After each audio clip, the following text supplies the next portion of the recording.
V5-spillets sidste afdeling er gået. 2 outsider er en hest, der galopperer fra start. Vi har 3 Ørjan Palema til føring.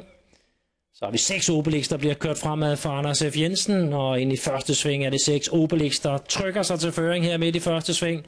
Nærmest fuldt af 3 Ørjan Palema. Frem som første hest i anden spor kommer 4 Palermo Tors. Så kan vi se bagerst i feltet nu som 4 hest i anden spor sidder nok en Frækkert hest nummer 1. Tredje hest indvendt, det er 9 Lars Palema, men der er faldet en smule ro på. Under i 12 fart de første 500 meter med føring til 6 Obelix. Udvendigt 4 Palermo Tors, indvendigt 3 Ørjan Palema. Derefter har vi som anden hest i anden spor 5 Adonis Boko, tredje udvendigt 10 Luca Reerstrup. I fjerde på udvendigt 1 nok en Frækkert. Indvendigt tredje par nummer 9 Lars Palema. 4 hest indvendigt 8 Kigan og afslutter gør 7 Borlis Karl. Vi er over på bagerste langside 6 Obelix fortsætter i føring.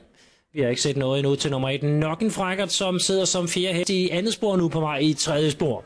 Og samtidig er vi også på vej op mod de første 1000 meter, de er afviklet. Det er sket på 13,0. I sporene kommer den hastigt fremad nummer 1 nok en Frækkert med derude 7 Borlis Karl. Længere tilbage også 10 Luca Reerstrup. Det kan blive en herlig afslutning på det løb her. Favoritterne godt med frem i feltet. 3 Ørjan Palema har lidt problemer, så ud til galop for 4 Palermo Tors. Og så er det 6 Obelix eller 1 nok en Frækkert.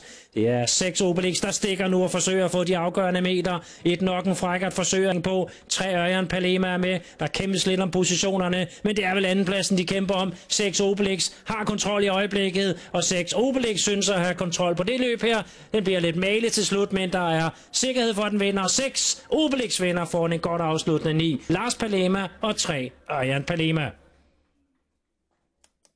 Ja, der var en god præstation, den leverer, slutter i topfart også og kommer hjem på en rigtig god notering.